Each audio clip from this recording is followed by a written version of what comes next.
Saudara-saudara, sekali lagi shalom. Puji Tuhan kita bisa berkumpul kembali walaupun di rumah masing-masing ya saudara-saudara. Kita mau tetap memuji dan muliakan nama Tuhan. Sebab hanya Dia yang layak dipuji dan ditinggikan. Dia adalah Allah yang luar biasa, Yesus Kristus. Bahkan Dia bukan saja Allah yang luar biasa, Dia adalah Allah yang sangat baik. Dan namanya adalah Yesus Kristus, Tuhan kita. Mari kita sama-sama katakan, Yesus Kau sungguh baik.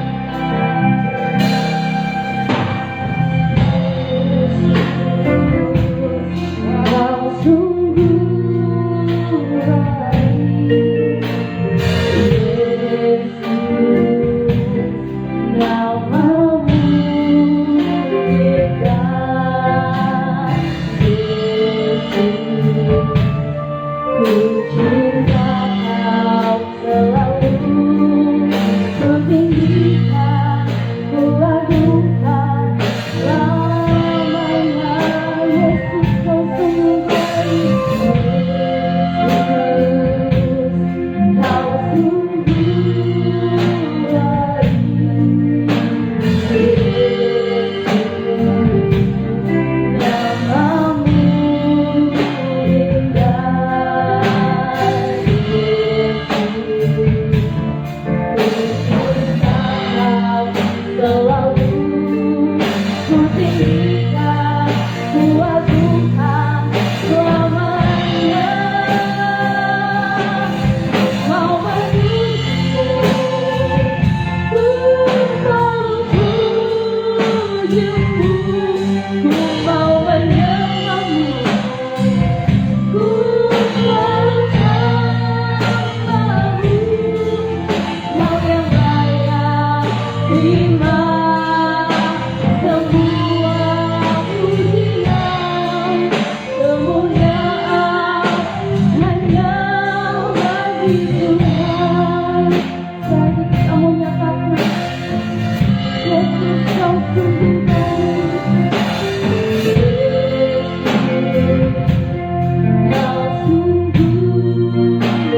masing-masing di rumah masing-masing kami mau memuji dan menyembah-Mu Tuhan.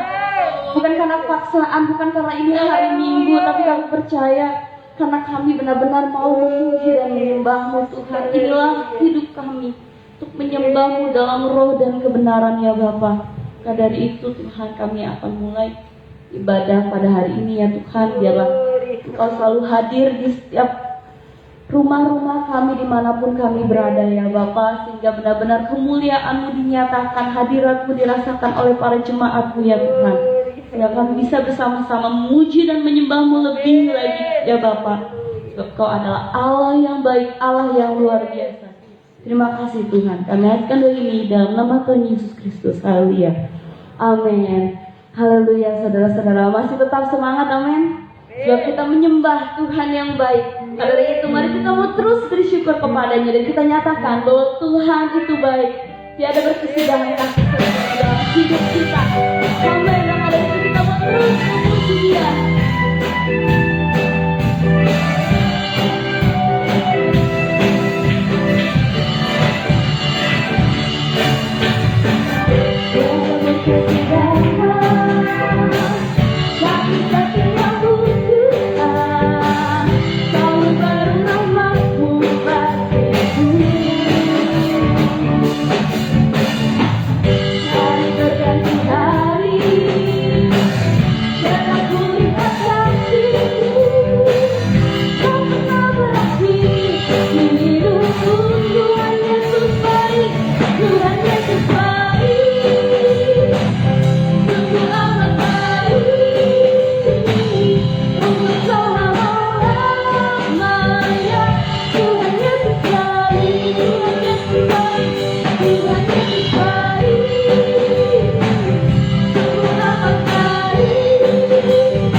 Dan sampai selama-lamanya Dia tetap Allah yang baik, Allah yang luar biasa.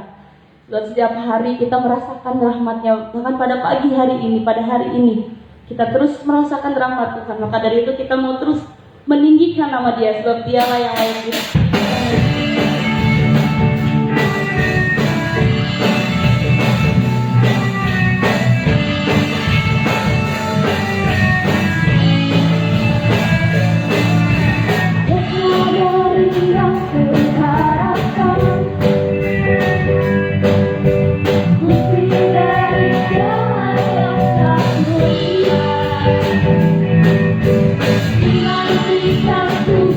Terima kasih.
kita mau tinggikan ya saudara. Dikatakan bahwa bersama Rohnya kita pasti menang. Apapun yang terjadi dalam hidup kita, mungkin baik, mungkin kurang baik, bahkan mungkin sangat tidak baik, tapi kita mau percaya bahwa asalkan bersamanya, asalkan Dia hadir dalam kehidupan kita dan kita terus mengundang Dia dalam hidup kita, bahwa kita akan baik-baik saja saudara. Walaupun misalnya kita tidak mengerti jalan-jalan yang Tuhan berikan dalam hidup kita, apapun yang terjadi, yang Tuhan izinkan terjadi dalam hidup kita, saya percaya dengan kehadirannya, apapun pertanyaan dalam hidup kita pasti akan terjawab. Sebab yang kita butuhkan hanyalah kehadiran, arti kehadirannya.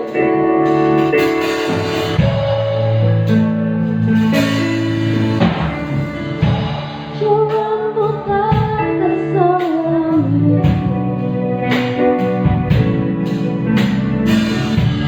oleh setiap hati kami. Namun satu hal yang ku percaya,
penyertaan yang sempurna.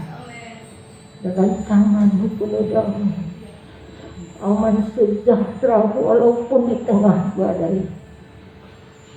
Orang yang beriman kepada-Mu Tuhan bukan berarti lepas dari badai hidup.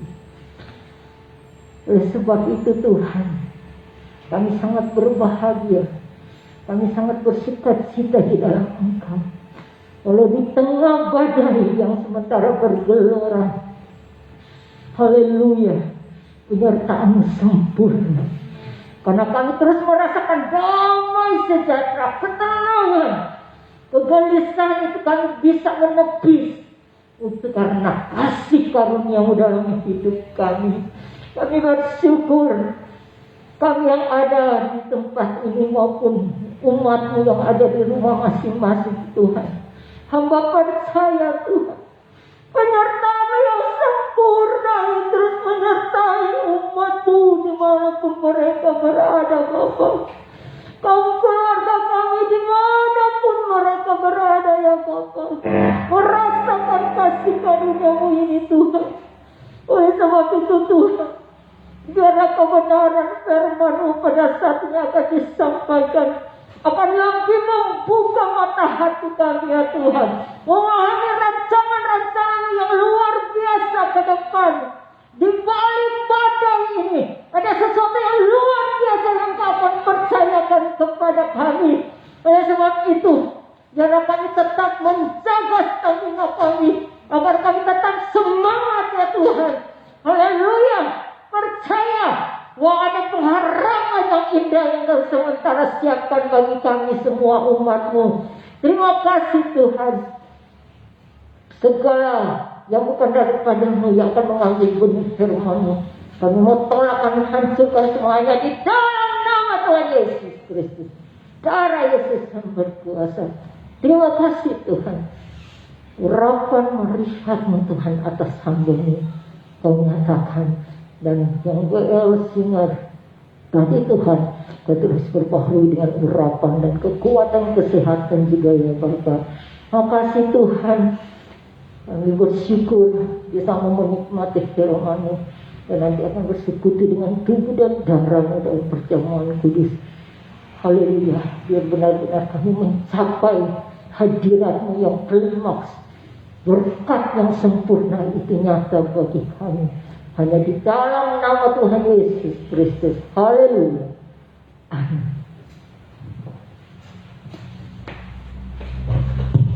Mohon izin buka masker. Puji nama Tuhan, saudara yang dikasihi oleh Tuhan. Kesempatan yang sungguh amat baik bagi semua kita yang hadir di live streaming ini, saudara. Sekalipun di masa-masa yang cukup sulit pandemi, tapi kita percaya Tuhan selalu menyertai kita, saudara ya. Saudara, kita akan melihat sebuah peristiwa, sebuah hal atau sesuatu yang sedang terjadi hari-hari ini. Apa yang Tuhan pesankan pada hari-hari ini, di mana kita memang sedang memasuki sebuah peperangan rohani, saudara. Ini peperangan rohani. Jadi dimensinya dimensi roh. Seperti apa sih peperangan itu? Lalu dalam kehidupan kita secara jasmani bagaimana kita merespon, dan bahkan kita bisa menjadi pemenang, saudara. Sebelumnya kita baca dalam Efesus pasal 6 ayat 10 sampai dengan 18. Efesus 6 ayat 10 sampai 18 kita akan baca bersama beberapa ayat ini. Ya, Efesus 6 ayat 10 sampai 18, saya baca ayat 10, saudara ayat 11 dan seterusnya secara bergiliran. Oke, kita baca. Akhirnya hendaklah kamu kuat di dalam Tuhan, di dalam kekuatan kuasanya. Saudara, angkatlah seluruh kelengkapan senjata Allah, supaya kamu dapat bertahan melawan tipu muslihat iblis. karena perjuangan kita bukanlah melawan darah dan daging, tetapi melawan pemerintah-pemerintah, melawan penguasa-penguasa, melawan penghulu-penghulu dunia yang gelap ini, melawan roh-roh jahat di udara. Sebab itu, ambillah seluruh perlengkapan senjata Allah, supaya kamu dapat bertahan menghadapi hari yang jahat itu, dan tetap berdiri. Sesudah kamu menyelesaikan segala sesuatu. Jadi berdirilah tegap, berikat pinggangkan kebenaran, dan berbaju zirahkan keadilan. Kakimu berpasutkan kerelaan untuk memberitakan Injil damai sejahtera. Dalam segala keadaan pergunakanlah perisai iman, sebab dengan perisai itu kamu akan dapat memadamkan semua panah api dari si jahat. Dan terimalah pokok keselamatan dan pedang roh, yaitu firman Allah. Dalam segala doa dan permohonan, berdoalah setiap waktu di dalam roh, dan berjaga-jagalah di dalam doamu itu dengan permohonan yang tak putus-putusnya untuk segala orang kudus. Amin. Saudara, ini adalah satu nasihat yang disampaikan oleh Paulus kepada jemaat Efesus. Ya, Paulus menulis. Saudara, gak taunya memang suasana sekarang ini adalah suasana kita harus berjuang. Memang peperangan ini bukan peperangan secara fisik. Ayat berkata, diulang kembali supaya kita bisa memahami, saudara ya. Tolong dibaca ayat 12. Ayat 12, yuk. Karena perjuangan kita bukanlah melawan darah dan daging. Karena perjuangan kita bukanlah melawan darah dan daging. Ya, terus. Tetapi melawan pemerintah-pemerintah. Melawan pemerintah-pemerintah. Melawan penguasa-penguasa. Melawan penguasa, terus. Melawan penghulu-penghulu dunia yang Melawan gelap ini. penghulu dunia yang gelap ini, terus. Melawan roh-roh jahat di udara. Ya, inilah perjuangan kita. Bukan melawan darah dan daging. Orang Kristen tidak boleh angkat senjata untuk melawan darah dan daging, melawan manusia, berperang terhadap manusia. Kalau memang dia sebagai abdi negara, sebagai tentara, sebagai polisi, itu tugasnya. Tetapi peperangan yang dimaksud adalah peperangan di dalam dimensi roh, saudara ya, yang memang berdampak pada dimensi jasmani kita. Karena kita tidak berperang melawan darah dan daging, saudara, maka bagaimana peperangan kita? Apa yang kita lawan? Tadi pemerintah, penghulu, roh-roh jahat di udara. Roh-roh jahat ini, saudara, yang menimbulkan apa? Menimbulkan masalah hidup. Menimbulkan apa? Menimbulkan krisis ekonomi dalam hidup kita. Menimbulkan kerugian. Itu yang kita harus perangi. Dan kita harus perjuangkan untuk kita bisa menang, saudara. Apalagi sekarang dalam pandemi ini kita berjuang melawan, bahkan beberapa orang sampai melawan maut, saudara ya. Harus berjuang untuk hidup dan harus melawan maut. Mereka yang terkapar di rumah-rumah sakit karena kena virus corona, saudara. Tidak 1-2 orang, begitu banyak, dan Indonesia memuncak sekali, saudara. Bukan cuma sekedar orang dunia, orang Kristen juga kena. Banyak hamba-hamba Tuhan yang meninggal, banyak anak-anak Tuhan yang meninggal. Soal meninggalnya kita tidak bahas. Tetapi setiap kita harus punya roh perjuangan melawan ini, saudara. Ya, di tengah-tengah pandemi kita harus tetap makan. Sedangkan sekarang ini dalam keadaan seperti ini, PPKM sungguh menyulitkan. Nah, ini yang kita harus perjuangkan, saudara. Dan kita harus keluar sebagai pemenang. Saudara ya. Nah, kita melihat lalu bagaimana memang di dalam Tuhan mengungkapkan bahwa di dalam hal soal peperangan ini ada 3 peperangan besar yang mau tidak mau, suka atau tidak suka, kita harus masuk di dalamnya. Yang pertama adalah peperangan dalam Wahyu pasal 12. Inilah peperangan yang sedang terjadi dan akan memuncak. Puji Tuhan, nubuatan berkata dalam kitab Wahyu, puncaknya adalah justru pihak Tuhan sebagai pemenang. Haleluya, saudara. Memang ketiga peperangan ini pihak Tuhan selalu pemenang, saudara. Setelah Wahyu 12 kita baca ya, ini berulang-ulang kali dibaca. Penting memang Wahyu 12 ayat 7 sampai 9 supaya kita semua tahu, orang Kristen tahu kita sedang memasuki sebuah peperangan, tapi bukan peperangan secara darah dan daging, tetapi peperangan dalam dimensi roh yang berdampak kepada dimensi jasmani kita, yang berdampak kepada kesehatan kita, yang berdampak kepada bisnis kita, yang berdampak kepada keluarga kita, yang berdampak kepada jasmania kita. Saudara, Wahyu 12 ayat 7 sampai 9 yuk dibaca. Perhatikan, ini peperangan pertama yang sedang dihadapi dan akan memuncak. Ya, yuk. Maka timbullah peperangan di surga. Ya, Mikael dan malaikat-malaikatnya berperang melawan naga itu. ya. Dan naga itu dibantu oleh malaikat-malaikatnya. Terus, Tetapi mereka tidak dapat bertahan. ya. Mereka tidak mendapat tempat lagi di surga. Perhatikan. Dan naga besar itu, si ular tua, yang disebut iblis atau Satan, yang menyesatkan seluruh dunia, dilemparkan ke bawah. Ia dilemparkan ke bumi bersama-sama dengan malaikat-malaikat. Ya, ditambah ayatnya 10, perhatikan. Dan aku mendengar suara yang nyaring di surga berkata, Haleluya.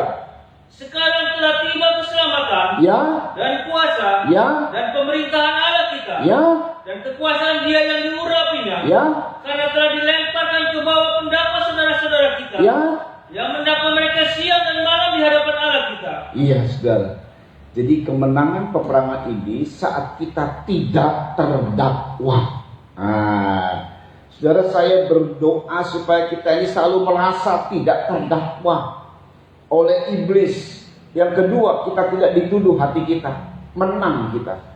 Nah, saudara, kita melihat lalu peperangan yang kedua, peperangan Harmagedon. Saudara bisa catat saja dalam Wahyu 16 ayat 12 sampai 14 dan 16. Yang ketiga, peperangan Gog dan Magog. Saudara bisa catat juga Wahyu 20 ayat 7 sampai 10. Ini mutlak kita ikuti peperangan ini. Suka atau tidak suka. Ya, kalau kita nggak siapkan diri sekarang, kita bisa mati konyol, kira-kira begitulah, saudara ya. Kita harus masuk dalam wajib militernya Tuhan. Tetapi sekali lagi yang diulangi, peperangan yang sekarang sedang terjadi dan akan memuncak klimaksnya adalah peperangan dalam dimensi roh. Dalam Wahyu 12 yang tadi kita baca, saudara. Ini peperangan di sorga. Sorga itu berkaitan dengan roh. Jadi ini peperangan dalam dimensi roh, tetapi berdampak pada dimensi jasmani. Nah, itu sebabnya, saudara, dalam peperangan ini yang tadi saya bilang kita hadapinya apa?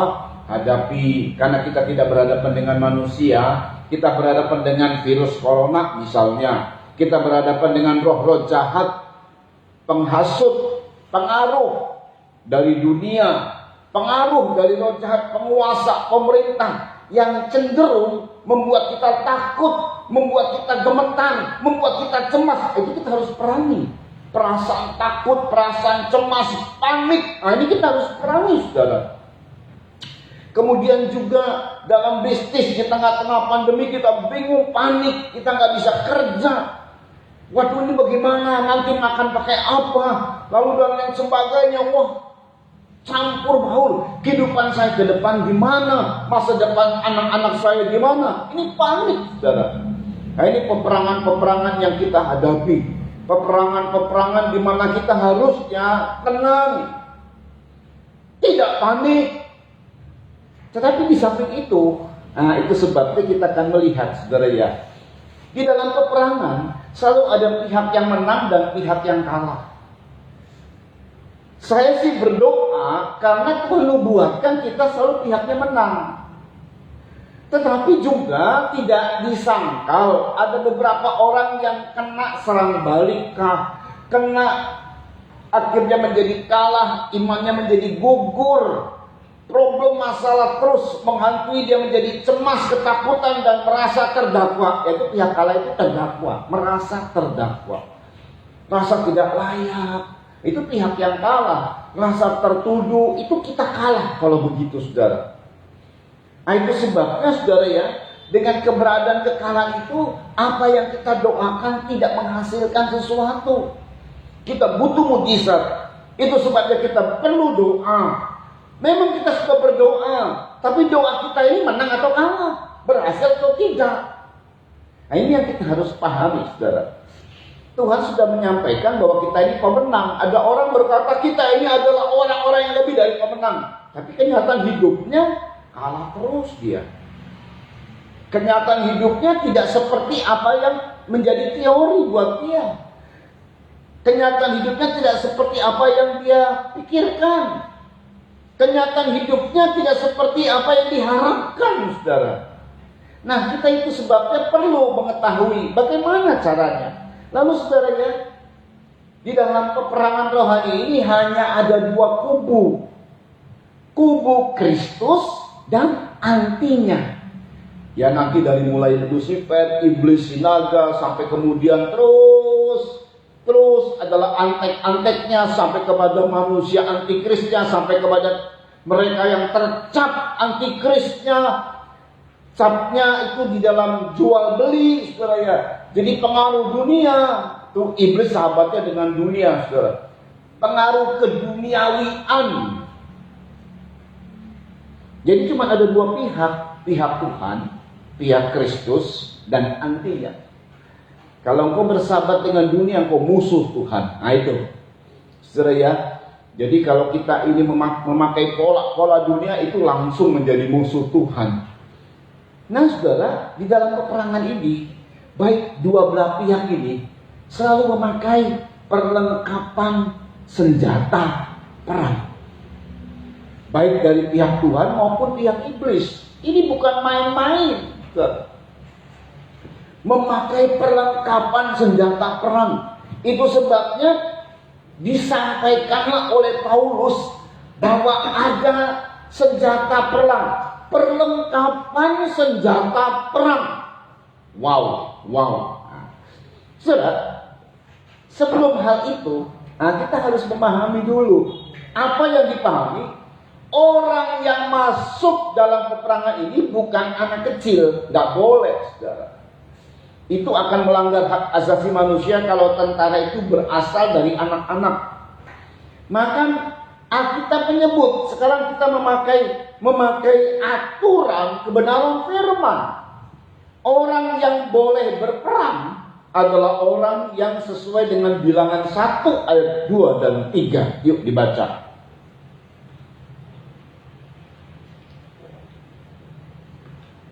Hitunglah jumlah segenap umat Israel.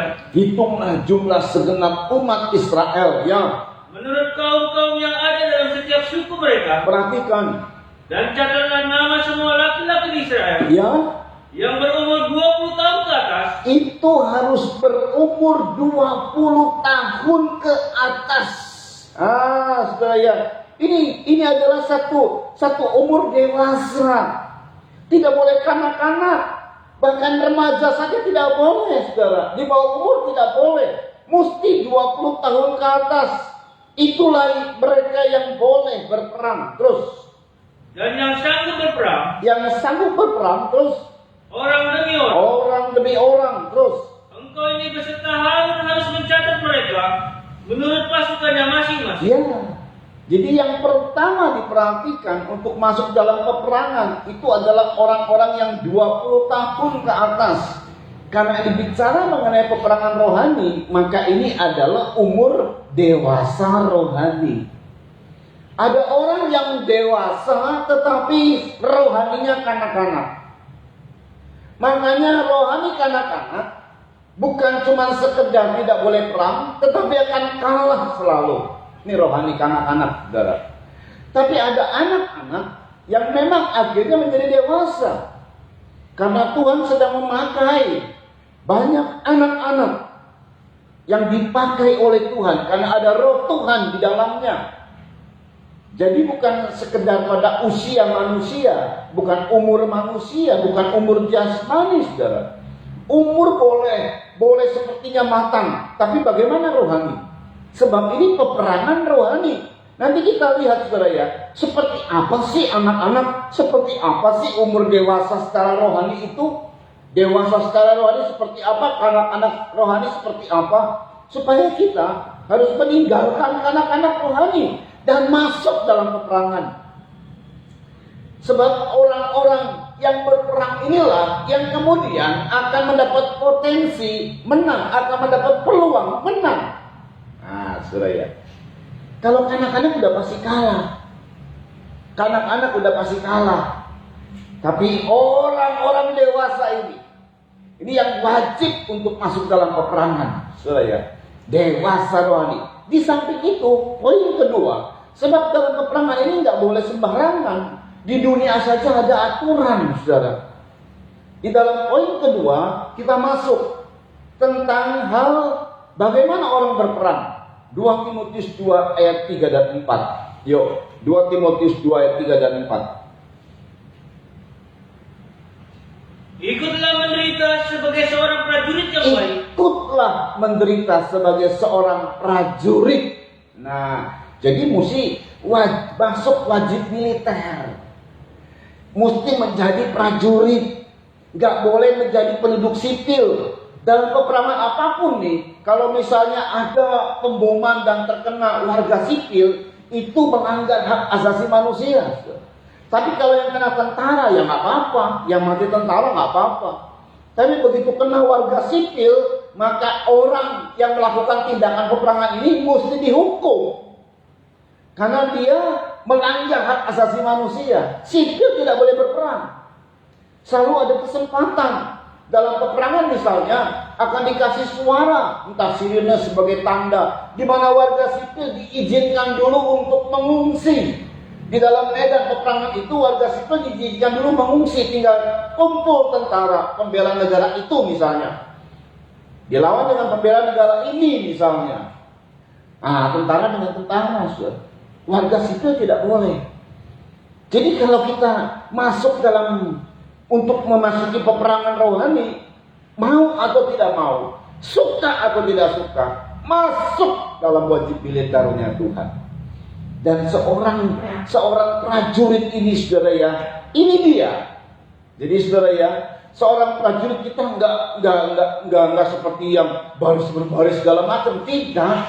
Ungkapan yang dimaksud dari kita ini sebagai seorang prajurit adalah orang yang bagaimana? Ayat 4. Seorang prajurit yang baik dari Kristus Yesus. Seorang prajurit yang baik dalam Kristus Yesus, ya. Seorang prajurit yang sedang berjuang. Yang sedang berjuang. Tidak memusingkan dirinya dengan soal-soal penghidupannya. Itulah prajurit. Dia tidak mementingkan diri sendiri. Dia tidak egois. Yang dia pusingkan adalah apa? Supaya dengan demikian dia berkenan kepada komandan. Yang dia pusingkan adalah menyenangkan komandannya. Dan hal ini memang Tuhan bilang, ikutlah menderita. Kita harus mau menderita. Penderitaan itu Tuhan bilang orang Kristen wajib menderita. Kita ikut Yesus aja. Kalau kamu mau ikut aku, sangkal dirimu, pikul salib, baru ikut aku. Menderita itu, saudara. Itu pengikutan, itu baru pengikut Yesus. Kemudian dalam pengikutan kita kepada Kristus sebagai orang Kristen, Tuhan berkata bahwa ikutlah teladan Kristus. Tapi lebih berat daripada semua penderitaan itu kalau sebagai prajurit. Ini sudah, jadi kalau ada orang dia mau masuk di dalam wajib militer, dalam dirinya itu sudah siap untuk menderita. Karena didikan yang begitu hebat sekali, begitu disiplinnya tinggi sekali, saudara. Nggak boleh main-main gitu. Kalau pendidikan apa saja yang disebut dengan pendidikan, masuk dalam pendidikan, pasti ada disiplin, pasti ada didikan, saudara ya.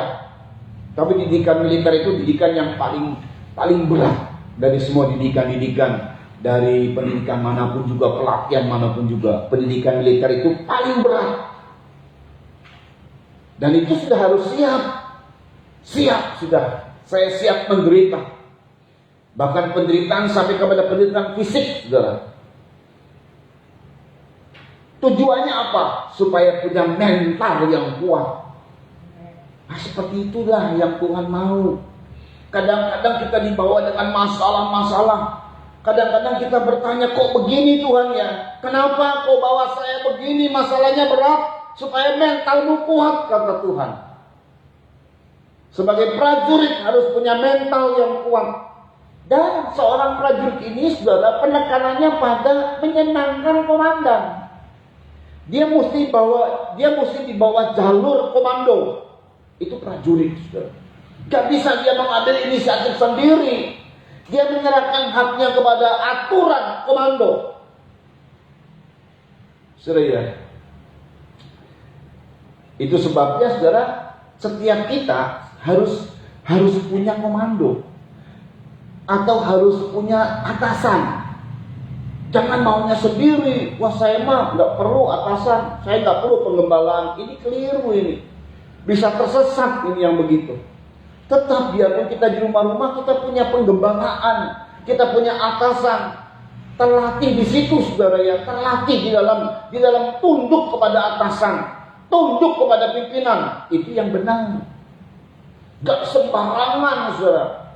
Biarpun kita dengan Tuhan itu bisa berkomunikasi secara pribadi tanpa orang lain, tapi tetap Tuhan bilang di dalam peperangan rohani itu, suka atau tidak suka, mau atau tidak mau, mesti punya atasan, mesti punya komando, mesti punya jalur komando. Memang sih untuk dua hal ini, yang pertama adalah 20 tahun ke atas. Yang kedua adalah masuk sebagai wajib militer. Dua hal ini khusus buat seorang yang namanya Daud diizinkan bisa perang dan menang lagi. Karena Daud ini umurnya diperkirakan pada saat menghadapi Goliat itu umurnya antara 16-17 tahun. Belum cukup umur sebagai wajib militer, sebagai seorang prajurit. Dan yang kedua, waktu dia dikasih pakaian dari Saul, ini pakaian tentara, perlengkapan senjata tentara ya. Kebesaran buat Daud bilang enggak. Dia pakai pakaian penggembalaan. Jadi enggak taunya Daud ini biarpun tidak sesuai dengan kriteria yang dimaksud sebagai prajurit Tuhan untuk masuk dalam pertempuran, tapi dia menang. Hebat ini Daud, saudara ya. Ini memang ada pasukan, ada orang-orang yang memang khusus kayak Daud. Usia-usia muda sudah dipakai sama Tuhan. Usia-usia muda sudah dipakai sama Tuhan. Luar biasa banget. Luar biasa banget. Saudara ya. Tetapi tetap kriteria intinya itu harus terjadi. Di mana Daud biarpun dia belum 20 tahun usianya, tapi rohaninya sudah dewasa. Saudara. Biarpun Daud dia bukan seorang prajurit, tetapi dia sudah tunduk kepada Yesus Tuhan sebagai gembala. Biasa menggembalakan domba. Karena pakaian yang dipakai sama dia bukan pakaian tentara, pakaian gembala. Dan dia berhadapan dengan Goliat yang memakai perlengkapan senjata perang ala Filistin, ala dunia begitu. Yang menang Daud. Hebat banget Daud. Karena dia sudah di bawah otoritas di mana Tuhan sebagai gembala. Dari Tuhan sebagai gembala, orang tua. Jadi itu kalau saya melihat saudara ya, kita harus di bawah otoritas komando. Lah kalau kita pangkatnya masih kopral, itu yang pertama otoritas komando kita sersan, saudara. Jadi di atas dia itu dia harus tunduk. Makanya kalau dalam kemiliteran itu saudara ya, ada komando, dimulai dari yang paling kecil, komando pasukan regu, saudara ya. Komando regu, komandan regu. Dari situ kemudian komandan kompi, komandan batalion, komandan divisi, komandan korps, komandan dan seterusnya, saudara. Di mana di situ mengepalai mulai dari sersan, kemudian letnan, kapten dan seterusnya. Nah, kita ini harus terbiasakan dengan pemimpin. Jangan bilang dulu Tuhan nih yang paling besar, yang menguasai seluruh dunia, saudara. Tapi kepada pemimpin yang kecil dulu. Seperti seorang prajurit yang harus tunduk kepada pemimpin regu. Kepada hal yang kecil dulu, saudara. Siapa itu? Kepada istri, kepada suami, anak-anak kepada orang tua, jemaat kepada gembala. Nah, itu pemimpin kecil, saudara. Jangan saudara ngomong bahwa saya tunduk kepada Tuhan, tapi kepada pemimpin, gembala tidak tunduk. Nah, itu omong kosong. Tuhan yang nggak kelihatan, dia bilang saya tunduk kepada Tuhan. Tuhan nggak kelihatan. Yang kelihatan itu pemimpin kita. Ya tadi seperti istri kepada suami, kelihatan suami. Anak kepada orang tua kelihatan. Tunduk di dalam Tuhan tentunya, saudara ya. Kalau itu tidak di luar firman, tunduk, saudara. Tapi begitu di luar firman, nggak perlu tunduk. Tunduknya itu kalau firman Tuhan. Orang tua berkata, anak-anak jangan kurang ajar ya. Itu firman. Ya jangan kurang ajar. Anak-anak coba jangan sampai larut malam, jangan suka main game. Itu masih dalam aturan firman. Ya tunduk, karena malam-malam masih main game, tidur nanti dini hari. Apalagi zaman pandemi begini, saudara. Karena stay home. Semua yang terjadi tiap-tiap hari sia-sia semua waktunya. Ngapain? Main game. Orang tua marah, pantas. Orang tua melarang, pantas, tunduk itu. Jemaat tunduk pada gembala. Itu telah dilakukan oleh Daud. Waktu Daud disuruh sama orang tuanya ngangon domba, di tengah-tengah mau ada pemilihan, di mana keluarga Isai akan menjadi seorang di antara mereka akan menjadi raja, menggantikan Saul, akan diurapi oleh Samuel. Daud tunduk kok, tidak protes. Hatinya mau, pengen lihatlah, tapi tidak protes. Dia lakukan. Oh, banyak hal yang Daud kerjakan, saudara. Biarpun gak dianggap sama orang, tetap dia tunduk. Nah ini nih, saudara. Ya, kita kembali kepada Efesus pasal 6, karena kita perlu tahu, saudara, bahwa di dalam peperangan yang sedang terjadi loh. Ini sedang terjadi. Sedang terjadinya bagaimana? Tadi saya bilang, kita peperangannya bukan melawan darah dan daging. Peperangannya apa, saudara? Berjuang berhadapan dengan virus corona. Beberapa negara telah menganggap ayo berdampingan dengan virus corona seperti penyakit flu biasa. Tapi jujur, virus corona ini mematikan, saudara. Kalau panik kita mematikan. Bukan cuma 1-2 orang loh yang mati. Bahkan sampai ada statement berkata begini ya, rumah sakit sungguh miris sekali, sungguh aduh pilu banget. Keadaan rumah sakit penuh, orang tidak bisa diterima di rumah sakit karena penuh. Yang lebih mirisnya, saudara, di kuburan aja orang nggak diterima, belum diterima gitu karena penuh di kuburan, ya kan pada nunggu ya, ambulansnya pada nunggu, saudara. Aduh, kita lihatnya juga, aduh, saudara ya, mengerikan memang, sungguh mengerikan. Tapi buat anak-anak Tuhan, jangan panik. Makanya kita harus belajar nih, bagaimana kehidupan kita harus menjadi pemenang. Oh, Tuhan yang tentukan pemenang loh. Oke, kalau orang dunia panik silakan. Tapi buat anak Tuhan sudah diberikan satu jalan terbuka. Sudah diberikan oleh Tuhan satu kiat-kiat yang luar biasa. Berhadapan dengan ini, kita harus memakai perlengkapan senjata Allah untuk berhadapan dengan peperangan, baik itu virus corona, kemudian berdampak kepada bisnis kita, berdampak kepada sekolah kita, berdampak kepada banyak hal, hubungan kita, berdampak kepada kesehatan kita, dan banyak lagi segala aspek dengan segala keberadaan yang kita juga tidak tahu nih kapan berhentinya. Makanya berhadapan dengan hal ini, maka Tuhan berkata, pakailah perlengkapan senjata perang. Nah, saudara, kebanyakan kita ini senjata perang yang kita pakai adalah senjata yang bertahan. Cuma ada 2 senjata perang untuk fungsinya. Senjata perang yang pertama adalah fungsi bertahan.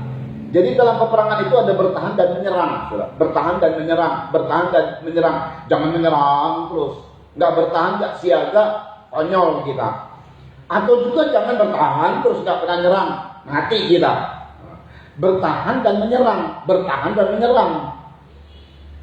Saudara perhatikan, tetapi dari semua perlengkapan senjata, yang namanya perlengkapan senjata bertahan itu paling banyak. Semua ini perlengkapan senjata bertahan, saudara. Coba diulang kembali Efesus 6.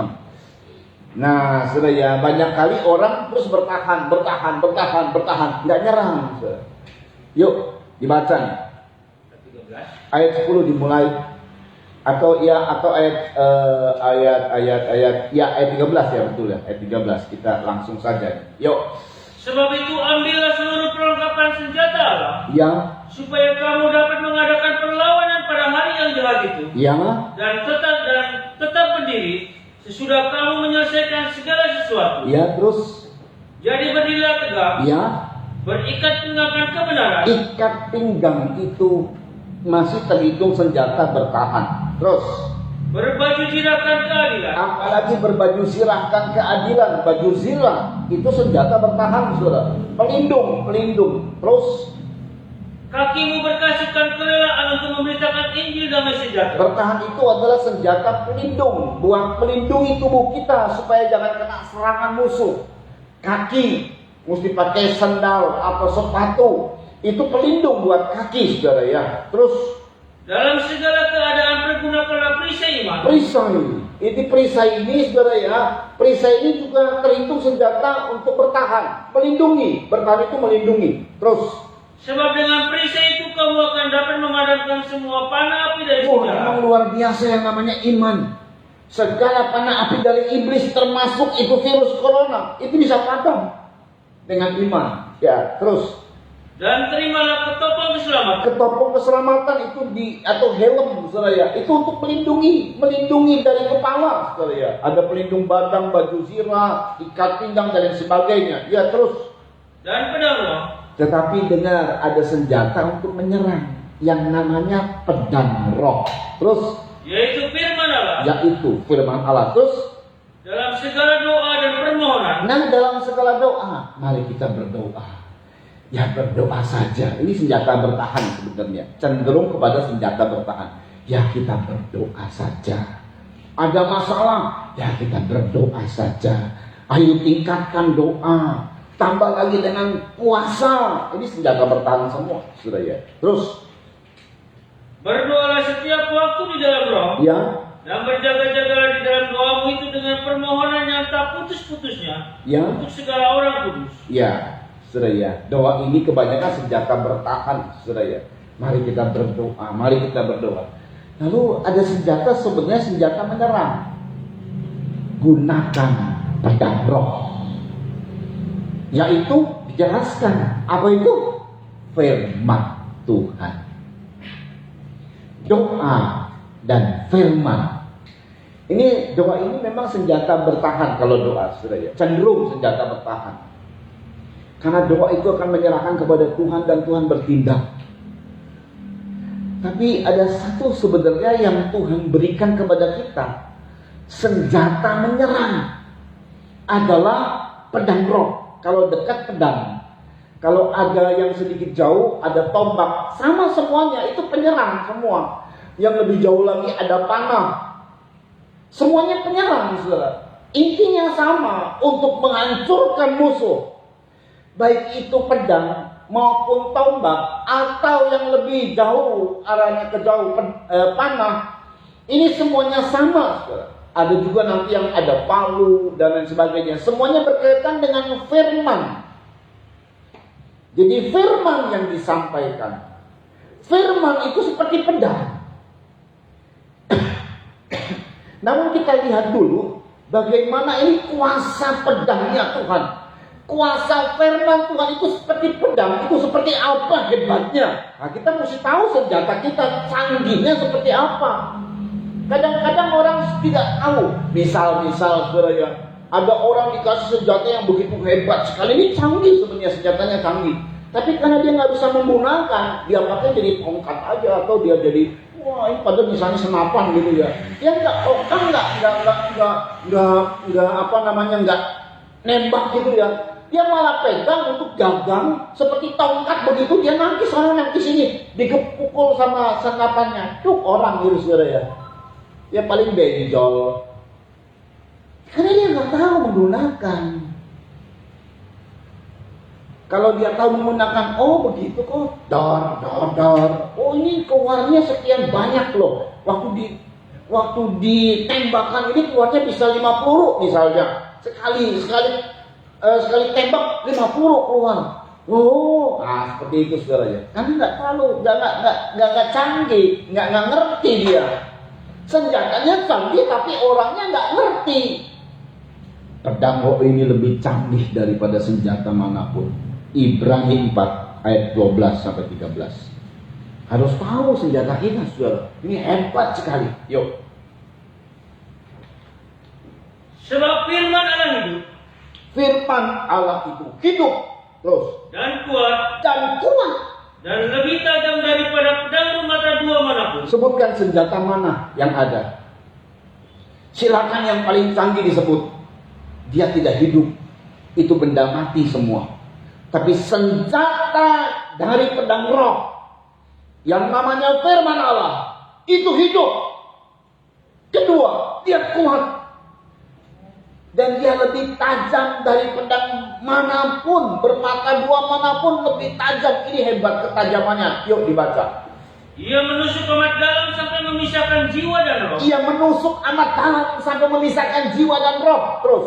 Sendi-sendi dan sumsum. Sendi-sendi dan sumsum. Dia bisa menusuk amat dalam demikian. Dia bisa memisahkan. Ini saudara kalau di dalam ilmu kimia, saudara.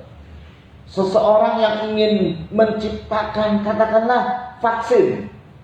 Itu nggak sembarangan kemudian mengambil satu benda. Dia harus pisah dulu sekian, nanti dicampur dengan sekian, mesti ada pemisahan. Misalnya H2O, H-nya dibutuhkan, HO-nya dibuang, itu dipisah. Itu per molekul, saudara ya.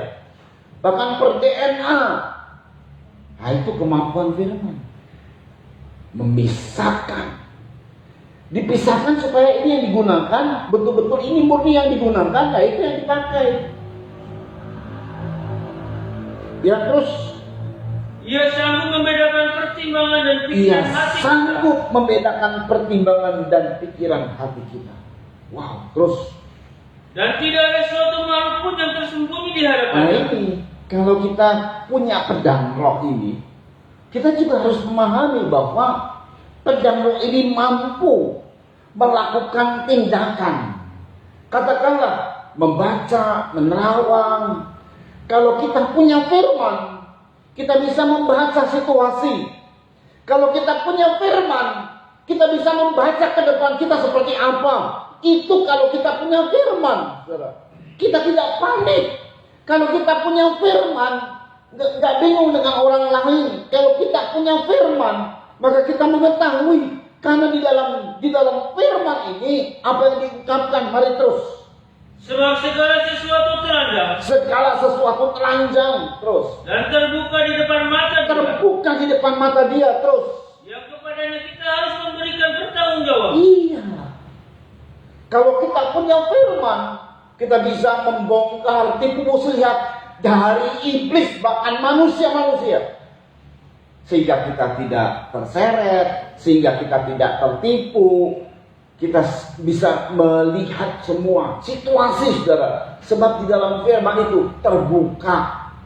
Nah, diawali dari kita. Pada saat kita mau pakai firman, pedang firman, kita juga mesti terbuka di hadapan dia. Jangan sembunyikan dosa. Jangan sembunyikan kesalahan. Akui kesalahanmu. Ampuni orang lain. Kalau sudah dilakukan itu, dan kita tidak terdakwa lagi, kita menang. Di hadapan dia telanjang. Di hadapan dia tidak ada yang bisa tersembunyi. Di hadapan firman. Sebelum kita menggunakan firman, mari kita bercermin dari firman. Sebelum kita menggunakan firman sebagai pedang, senjata penyerang, tidak hanya bertahan. Serang. Kalau bertahan terus, wah bisa mati sekalipun kita ada kekuatan yang begitu dahsyat, nggak pernah nyerang. Musuh nambah lagi lah. Nambah bantuan, sekuat apa kita? Kita harus menyerang. Kita harus serang iblis. Kita harus serang penyakit itu. Kita harus kalahkan semua. Aduh, saya kena penyakit. Ya, aku bantu doa. Ya, kita berdoa saja. Bisa. Tapi nggak taunya hari-hari ini Tuhan bilang, jangan cuma berdoa saja, gunakan pedang firman. Oh gitu Tuhan ya. Kalahkan semua penyakit, kalahkan semua hal-hal yang merugikan kita, bisnis segala macam, kita bisa menang semua. Oh gitu ya. Iya, saudara. Nah ini yang kita harus tahu. Jadi saya ulang kembali, sebelum kita menggunakan firman itu, maka kita harus dikenakan firman, di mana kita harus jujur sama Tuhan. Jangan sembunyi-sembunyi di hadapan Tuhan. Firman itu mampu loh. Ya tadi saya bilang, kalau kita sudah gunakan firman itu, maka kita bisa membaca situasi. Kita bisa membaca bagaimana keadaannya. Kita punya hikmat untuk mendapat pencerahan, sehingga kita melakukan tindakan-tindakan sesuai dengan hikmat Tuhan. Orang cerdik tahu jalan hidupnya. Oh, peristiwa ini saya tahu. Kita hidup dalam terang. Firman itu adalah terang. Orang yang hidup dalam terang, dia tidak mungkin tersandung, karena dia tahu. Tapi orang dalam kegelapan, dia bingung. Pada saat tersandung, dia bingung. Kenapa saya tersandung? Gak ngerti hidupnya. Kenapa dia tersandung? Kenapa jatuh dia? Karena hidup dalam kegelapan. Tapi kalau ada terang, gak mungkin tersandung. Bukan hanya itu, kita bisa menyerang musuh-musuh kita, yaitu masalah hidup. Orang-orang yang buat masalah dengan firman Tuhan. Saudara, ini bagaimana caranya? Ini dia. Jadi pertama, saudara, kita harus mengatakan firman tanpa ragu-ragu. Saudara nggak usah. Ada orang yang memang hafal kayak konkordansi berjalan gitu ya. Matius 6 ayat 33, hafal itu ayat. Itu hafalan. Firman itu tidak masuk di pikiran kita.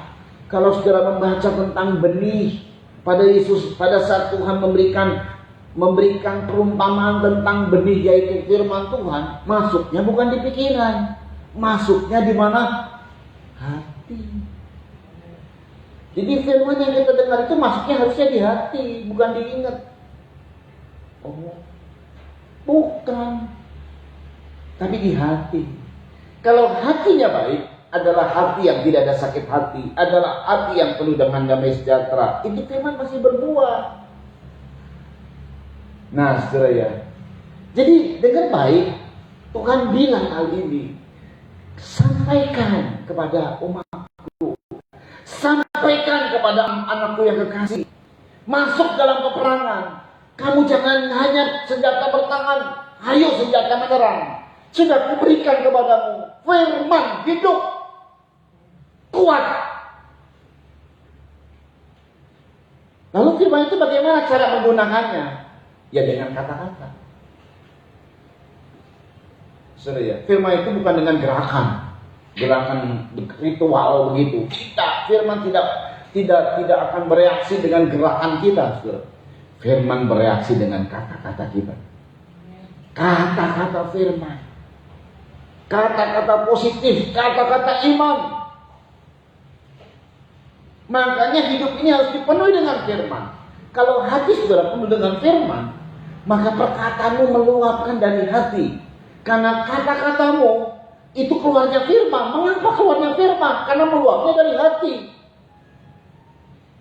Jadi orang yang suka firman Tuhan, orang yang senang firman Tuhan, maka dia keluar dari hatinya adalah firman. Gak ada pola yang lain. Pikirannya adalah pikiran firman. Karena hatinya ini adalah sumber. Segala gerak hidupnya adalah firman. Pandangannya pandangan firman, pola pikirnya pola pikir firman. Kata-katanya firman, tindak tanduknya firman. Nah, semuanya firman, saudara.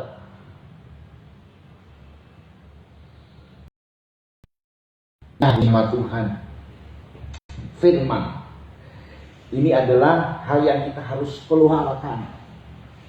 Jangan jadi teori, saudara, tapi jadi sebuah praktek. Apa yang kita katakan menjadi nyata.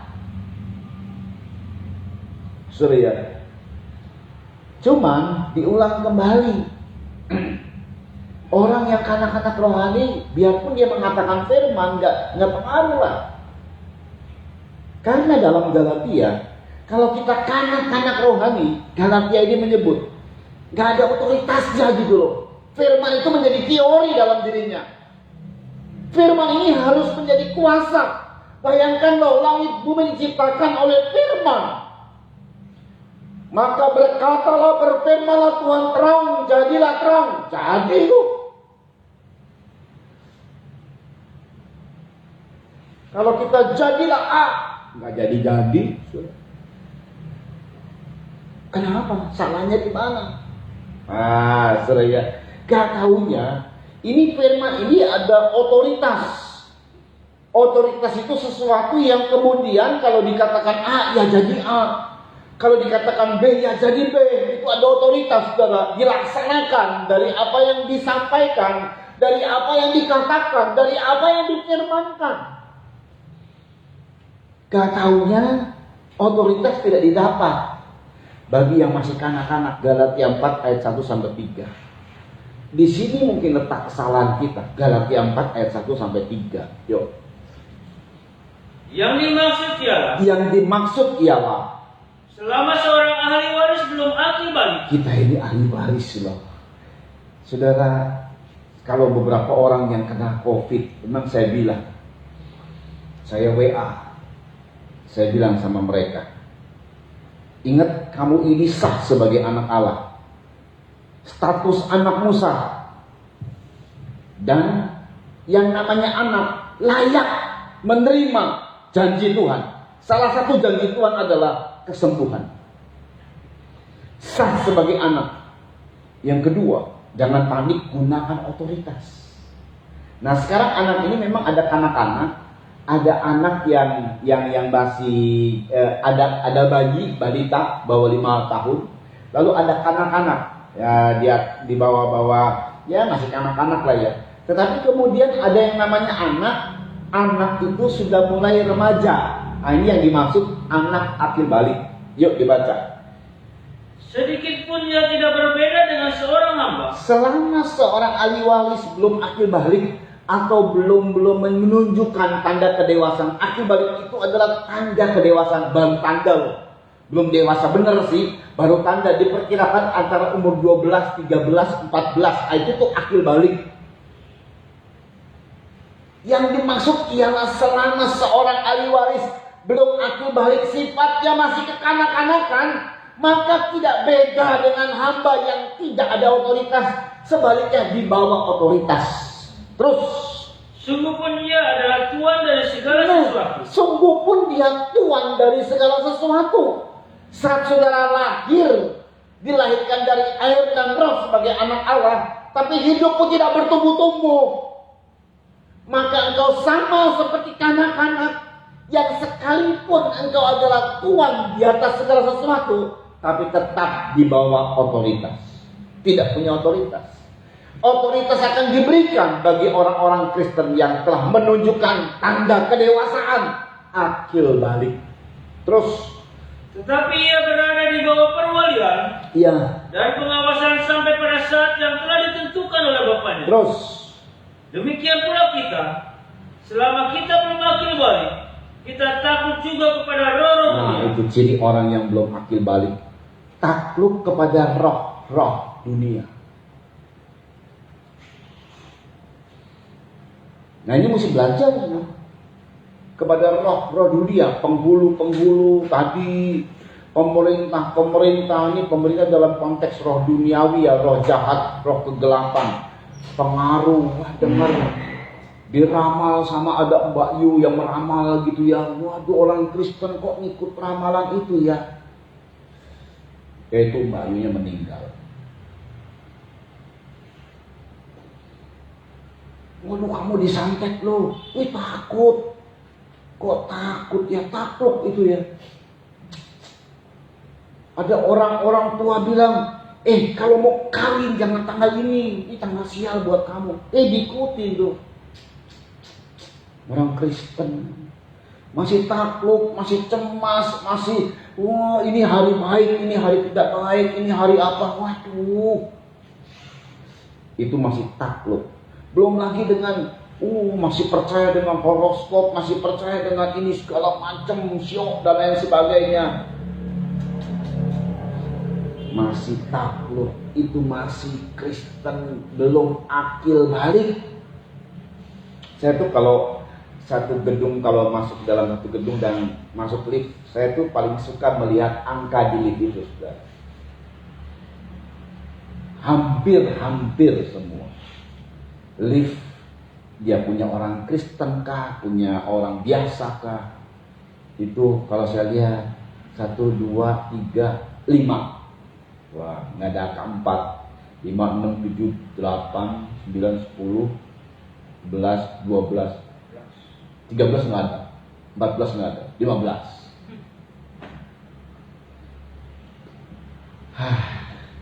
Ini padahal kita tahu ini punya anak Tuhan ini. Masih belum akil balik. Kalau masih dipengaruhi dengan angka, dipengaruhi dengan hari, dipengaruhi dengan roh-roh dunia, pengaruh-pengaruh dunia, dengar berita takut, dengar ini takut, itu pengaruh dunia, belum akil balik. Kalaupun dia berkata dalam nama Yesus, dalam nama Yesus, nama Yesus cuma hanya disebut di mulutnya, tidak ada otoritas. Karena kebenaran firman mesti dinyatakan, kebenaran firman mesti digenapi. Selama dia belum akil balik, maka peristiwanya kayak begini. Jadi minimal kalau untuk otoritas kita harus akil balik, menunjukkan ciri kedewasaan. Nah, dimulai dengan yang sederhana dulu. Wow, luar biasa. Ibrani 5 ayat 11 sampai 14. Jemaat di sini dididik untuk dewasa. Dididik untuk dewasa. Golden Man Ministry dididik untuk dewasa. Jadi ciri yang sangat sederhana, yang sangat mudah dipahami. Orang yang dewasa baru menunjukkan tanda kedewasaan saja, maka dia punya otoritas. Dimulai dari cara makan. Ibrani 5 ayat 11 sampai 14. Yuk cepat. Tentang hal itu banyak yang harus kami katakan. Tentang hal itu banyak yang harus kami katakan terus. Tetapi yang sukar untuk dijelaskan. Tetapi yang sukar untuk dijelaskan. Kenapa? Karena kamu terlalu lamban dalam hal mendengar. Lamban dalam hal mendengar. Makanya nih ya, penting banget pendengaran kita ini semakin tajam, semakin respon. Kita sekarang ada di rumah-rumah, saudara, karena masa pandemi PPKM. Saudara juga mesti merespon. Kalau saudara ikut live streaming, respon amin. Nah, itu respon karena pendengaranmu tajam. Merespon, oh ini betul menyentuh di hati nih. Hati kita bergerak, hati kita bergejolak, hati kita mendapat makanan yang kuat, hati kita dikuatkan, diteguhkan. Amin. Nah, itu direspon. Itu orang-orang ciri dewasa, merespon maksud. Cepat merespon. Ya terus ya. Sebab sekalipun kamu ditinjau dari sudut waktu. Ditinjau dari sudut waktu pengikutan kita kepada Tuhan. Sudah seharusnya menjadi pengajar. Sebenarnya sudah seharusnya menjadi pengajar. Itu udah matang kalau jadi pengajar itu. Ya pengajar firman berarti sudah menyatu dalam firman. Tetapi bagaimana?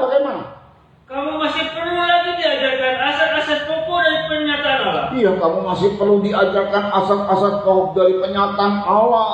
Terus. Dan kamu masih memerlukan susu, bukan makanan keras. Kamu masih memerlukan susu dan bukan makanan keras. Terus. Sebab barang siapa masih memerlukan memerlukan susu. Barang siapa masih memerlukan susu, makanan-makanan yang lembek, kalau susu tidak perlu dikunyah, tinggal telan aja. Lalu ada makanan-makanan yang tidak bisa dikunyah, saudara, karena belum punya gigi, gitu kan. Ya, belum juga kuat pencernaannya, gitu kan. Terus, Ia tidak memahami ajaran tentang kebenaran. ia tidak paham tentang kebenaran. Kalau hanya dibawa, oh iya, puji Tuhan ya. Ya pasti kamu diberkati. Kita semua adalah orang-orang yang disayang oleh Tuhan, diberkati oleh Tuhan. Hanya itu saja isinya, hanya itu saja. Jadi kalau mau diberkati, banyak menabur, maka banyak menuai. Sedikit menabur, sedikit menuai. Benar memang semua itu. Dia nggak kenal kebenaran. Karena susu yang dikasih sedikit dikerasin, ngomel, ngamuk, protes, nggak ke gereja, nggak persembahan, nggak beri perpuluhan, protes. Anak kecil, anak kecil itu ada 3 ciri yang harus nampak, kecil atau dewasa. 1, pemikiran. 2, perasaan. 3, ada 3 hal ya.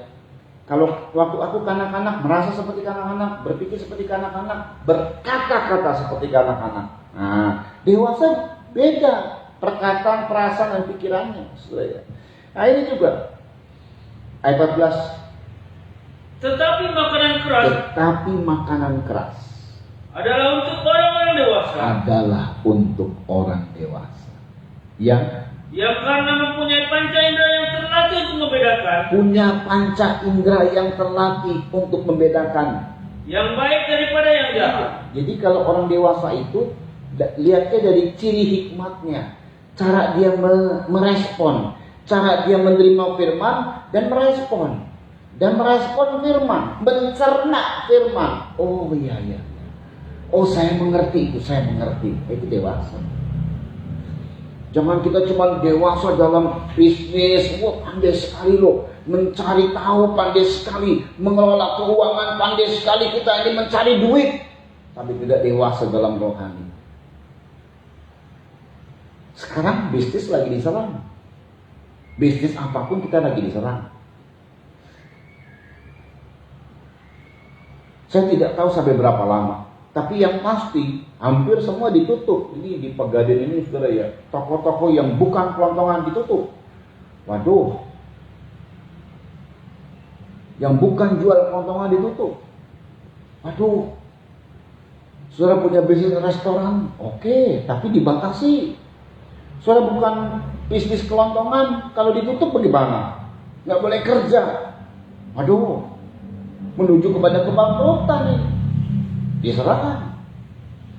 Pandai berbisnis hari-hari ini, seluruh kepandaian rasanya seperti diblank-kan, dibatasi, ditutup. Langit bumi akan lenyap, tapi firman Tuhan tidak lenyap. Dia membuka apa yang ditutup manusia, bisa dibuka oleh firman. Nah itu sebabnya. Itu sebabnya ada berkat-berkat yang nanti bisa terjadi karena firman. Makanya harus dewasa rohani. Dewasa rohani dimulai dari makanan keras. Makanan ini yang keras ini mendatangkan pemahaman, pencernaan. Kalau orang makan itu mencerna. Dalam arti rohani paham dia. Oh pencernaannya baik. Jadi cara pahamnya baik. Cara pahamnya dia baik, dia memahami, dan dari paham itu dia punya pandangan terhadap masalah, terhadap ini dan itu, dia punya pandangan. Karena firman dalam dirinya, dia bisa melihat situasi. Oh begini ya, oh begini ya. Muncul hikmat. Karena dalam makanan keras ini akan mendatangkan panca indera yang terlatih. Wow, ini tentu panca indera rohani, saudara. Yang tadi bisa mencium bagaimana keadaan dari dunia. Oh ada orang jahat tercium ini kebusukannya. Nah kayak begitu saudara. Begitu tajam ya. Begitu tahu ya. Ini orang dewasa. Tapi pada saat kita baru menunjukkan kedewasaan, otoritas sudah ada. Nah, itu sebabnya sangat luar biasa sekali Tuhan siapkan kita, saudara ya. Orang dewasa itu adalah orang yang tidak kayak kanak-kanak, saudara. Kalau kanak-kanak itu, saudara ya, diombang-ambingkan oleh angin, gampang dihasut. Ada orang loh gampang dihasut, aneh omongan orang ini, padahal kelihatan yang nyata. Bagaimana nyatanya? Tapi dihasut, orang ini nih gini. Padahal dia udah tahu loh nyatanya seperti apa, tapi mudah dihasut. Yang banyak orang yang mudah dihasut. Dan kemudian ikuti hasutannya. Saudara, saya mau kasih tahu. Karena Tuhan yang bilang ini. Karena kita adalah orang-orang yang cinta Tuhan. Jadi firman itu yang merupakan senjata yang menyerang dalam hati kita nih. Kalau misalnya kita menyatakan firman, hati kita ini karena hati kita ada firman, pasti yang dikatakan firman dalam nama Yesus. Karena memang kita menyatakan firman, pernyataannya itu bukan dengan mata kedip-kedip sebagai kode gitu ya, atau telinga yang ini, atau gerakan tubuh menari dan lain sebagainya. Tidak. Tapi apa yang kalau firman itu fungsinya di mana? Fungsinya dia bisa berguna lewat apa? Mulut. Dan semua kan Tuhan bilang. Jadi ada firman dan namanya sudah diberikan kepada kita. Dasar dari saat kita menyatakan firman itu dasarnya dari Tuhan Yesus. Makanya kita menyerukan nama Yesus. Misalnya dalam nama Yesus Kristus terjadi kesembuhan. Terjadi kesembuhan dalam nama Yesus. Ya kan? Kita pasti kalau doakan dasarkan firman. Demikian firman Tuhan berkata. Tapi setelah itu kita harus akhiri dengan dalam nama Yesus Kristus. Nah, gitu setelah ya. Kesembuhan itu milik kita, tapi itu terjadi kalau kita sebut dalam nama Yesus Kristus. Ada dasarnya, dipanggillah Tuhan Yesus. Sehingga Tuhan bekerja atas hidup kita, saudara. Tetapi ya itu dia, karena mulut yang dipakai. Mesti jaga mulut ini, saudara. 1 Petrus. Ya banyak orang dia mungkin bilang aku udah dewasa banget. Aku tahu firman, tapi mulutnya gak dijaga, saudara ya. Orang dewasa kan, kalau anak kecil, mulut yang disampaikan itu dia cuma ikut-ikut saja. Wah, dia ngomong kotor atau ngomong apa gitu. Kalau dia adanya di lingkungan yang baik, nggak mungkin dia mulutnya jahat. Nggak mungkin, saudara. Karena dia ngikutin orang yang jahat, dia ngikut aja, cuma ngikut aja. Tapi kalau orang dewasa kan, apa yang dia omongin itu dia sadar loh. Kalau dia ngutuk orang, dia sadar tuh dia ngutuk orang. Karena dia banyak pengertiannya, sudah tahu lah gitu ya. Perbendaharanya banyak banget. Dia ngerti apa tuh yang dimaksud dia ngomong. Tentang A, B, C, D. Orang dewasa ya. Makanya kalau orang dewasa dia ngomong sesuatu dan itu menyalahkan atau menghakimi orang. Ini zamannya sekarang, saudara ya. Bahkan disampaikan lewat WhatsApp atau lewat apa namanya media sosial. Wah, dihukum. Siapa dulu nih? Orang dewasa umurnya berapa? Oh, dihukum sekarang. Nggak main-main, dihukum.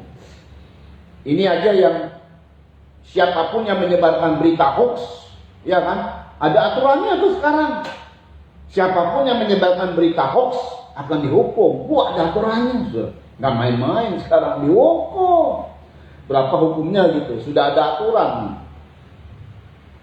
Nah ini, saudara ya. 1 Petrus 3 ayat 10 sampai 11, cepet ya. 1 Petrus 3 ayat 10 sampai 11. Karena yang dipakai ini mulut, ya sudah. Jadi kalau pedang kan, kalau kita gunakan pedang kan tangan yang dipakai. Itu secara jasmani. Ini kan peperangannya rohani. Jadi mulut kita ini yang kita pakai seperti kita sedang menggunakan pedang loh. Apa yang kita pakai ini, jadi kalau setelah ngomong itu pedang itu keluar, pedang firman itu keluar. Yuk, Siapa yang mau mencintaimu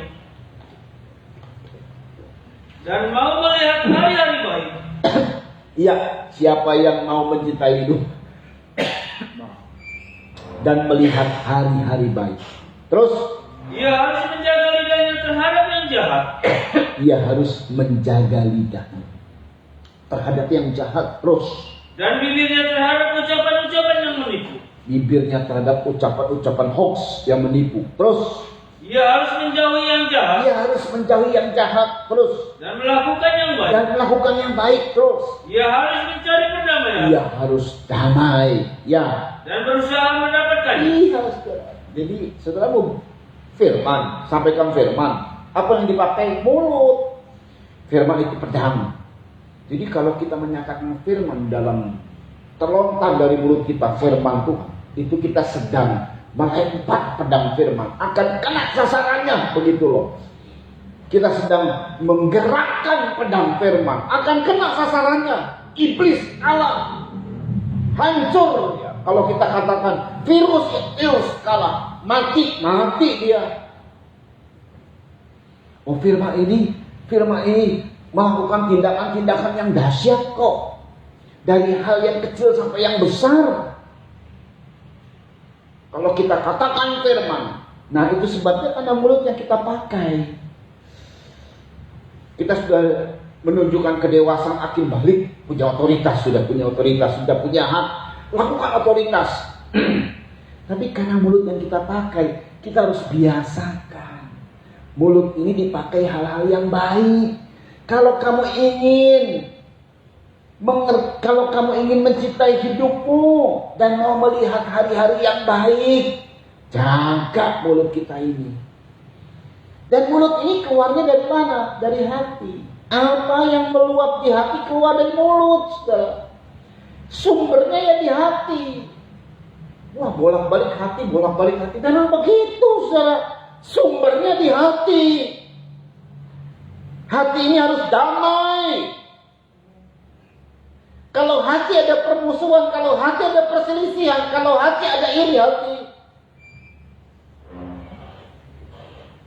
maka nanti yang keluar sentimen. Maka yang keluar adalah kata-kata jahat. Jadi gak guna sih. Saat kita butuh menyampaikan firman, di mana itu kita butuh menggunakan pedang roh, menyampaikan firman, senjata penyerang kita untuk mengalahkan iblis. Kita sudah bertahan doa-doa, tapi kok masih belum Tuhan bilang ayo menyerang. Saat kita butuh, tapi kita di sana-sana ngomonginnya sembarangan terhadap mulut kita, sembrono terhadap mulut kita. Kita butuh menyampaikan firman, kita butuh menyerang. Begitu kita ngomong firman, gak ada faedah. Kenapa ya? Ya iya, karena kita sembarang. Makanya hati ini harus betul-betul hati yang damai. Apapun terjadi tetap damai. Damai. Saudara, jadi ini sangat menarik banget. Saudara. Ayat terakhir, ada 2 ayat. Bayangkan ya, saudara ya, ini luar biasa Tuhan ungkapkan. Yohanes 15 ayat 7 sampai 8 ini satu. Yang kedua nanti kita lihat penekanannya tentang firman. Nah, ini firman ini saudara ya. Mari kita lihat bagaimana Tuhan bilang. Yohanes 15 ayat 7 sampai 8. Jikalau kamu tinggal di dalam aku, Jikalau kamu tinggal di dalam aku, dan firmanku tinggal di dalam kamu, dan firmanku tinggal di dalam kamu, kata Tuhan. Terus mintalah apa saja yang kamu kehendaki, minta apa saja yang kamu kehendaki, dan kamu akan menerimanya. Jadi kalau kita ini ada firman Tuhan, kita tinggal dalam Tuhan dan Tuhan dalam kita, dan firman di dalam kita, itu artinya kita nyatu dengan firman. Firman itu nyatu kalau kita makan kan. Jadi kalau saudara firman Tuhan yang saudara dengar ini, cuman wejangan-wejangan. Jadi firmannya belum berbobot sebagai makanan rohanimu. Ya iyalah, ya kalau ke gereja boleh, kalau enggak nanti firmannya karena wejangan-wejangan, ya bolehlah, saya ini gak terlalu butuh ya. Nah, saya butuh mungkin yang sekarang ini yang senang-senang lah, dengar yang senang-senang. Bukan firman sebagai kebutuhan untuk mengerti hidup kita seperti apa, untuk ini segala macam. Tapi kalau firman sudah menjadi kebutuhan hidup dalam hidupmu, aku mau cari firman. Aku nggak mau diam, aku mau cari firman. Segala masalah yang dihadapi, menurut firman apa ya maksudnya? Segala situasi yang saudara alami, kok saya kena penyakit ya? Apa maksud Tuhan ya? Apa maksud firman ya? Terus kembali kepada firman, kembali kepada Tuhan, kembali kepada firman, memikirkan firman, merenungkan firman. Apa sih jawabannya? Dari firman, semuanya segalanya dari firman. Nyatu sama dia. Kalau kamu tinggal dalam aku dan firmanku tinggal dalam kamu, nyatu kamu. Minta apa saja yang kamu kendaki, kamu akan menerimanya. Terus Dalam hal inilah Bapakku dipermuliakan. iya, Yaitu jika kamu berbuah banyak, iya. dan dengan demikian kamu adalah Dengan murid-murid. demikian kamu muridku. Kalau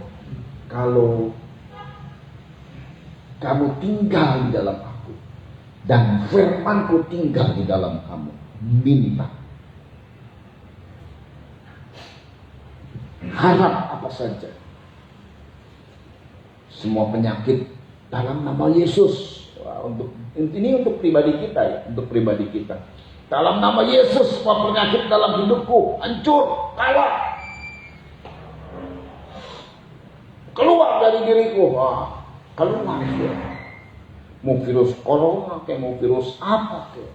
Aku dalam nama Yesus sehat. Wah, ya kan? Untuk minta dengan otoritas itu juga. Hebat nih. Bisnisku berhasil dalam nama Yesus. Wah, berhasil.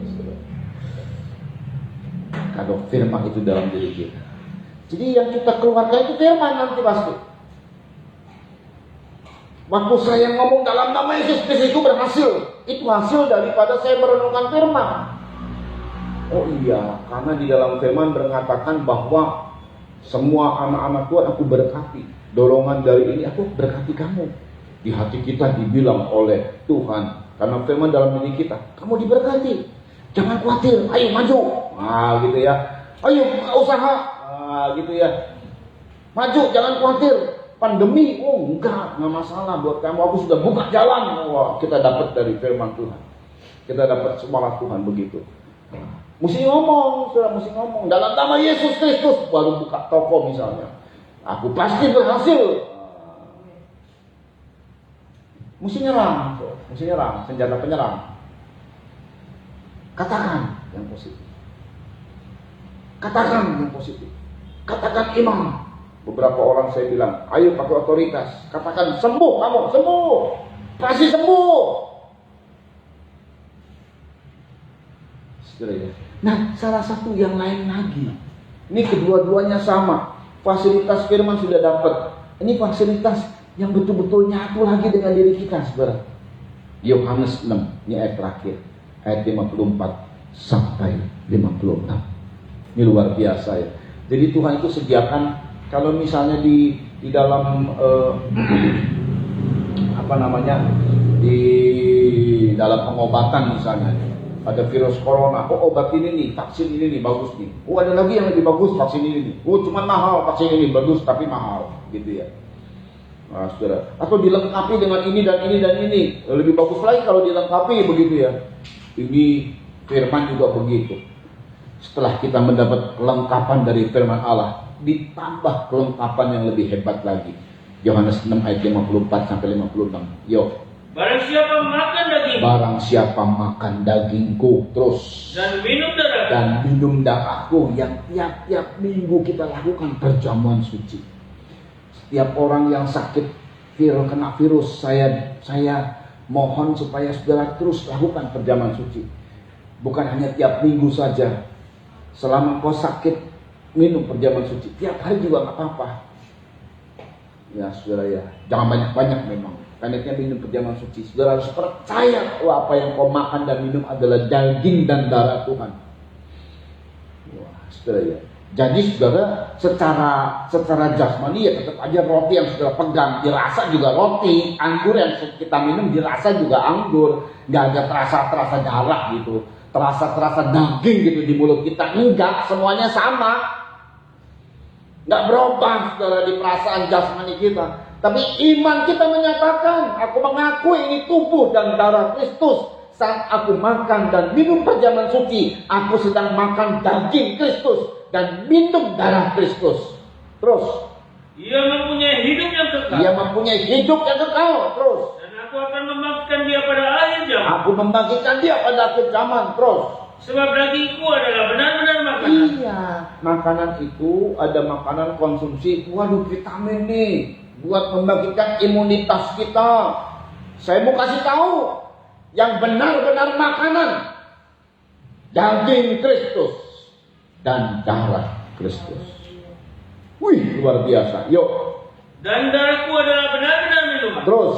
Barang siapa makan dagingku dan Barang minum siapa darahku, makan dagingku dan minum darahku, ia tinggal di dalam aku dan aku di dalam dia. ia tinggal di dalam aku dan aku di dalam dia. Sama kayak tadi firman.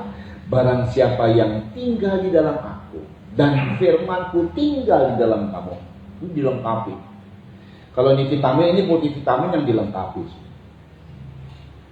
Saudara sudah tinggal dalam firman dan firman tinggal dalam dirimu. Perjamuan suci ini kelengkapan multivitamin tadi. Ditambah. Kalau firman tinggal dalam firman dan kita tinggal dalam dia dan firman tinggal dalam kita. Kadang-kadang masih teori. Kalau ini kita rasa, waktu kita pegang, ini adalah tubuh Kristus, ini adalah darah Kristus. Nyatu kalau itu, nyatu loh. Waktu kita makan itu nyatu dengan kita. Kalau firman kan teori tadi kan, karena ini saya sampaikan ajaran gitu kan. Firman diajarkan, saudara baca, ngasih kata-kata gitu kan, yang teori. Cuma kita dengar. Tapi kalau minum tubuh, minum darah dan makan tubuh Kristus lewat perjamuan suci, itu nyatu sama seluruh hidup kita. Nyatu kayak kita makan di dalam. Dagingku adalah benar-benar makanan. Darahku adalah benar-benar minuman. Luar biasa. Jadi Tuhan sudah siapkan semua. Sayang kita nggak ngerti ya, tapi hari ini kita dikasih pengertian.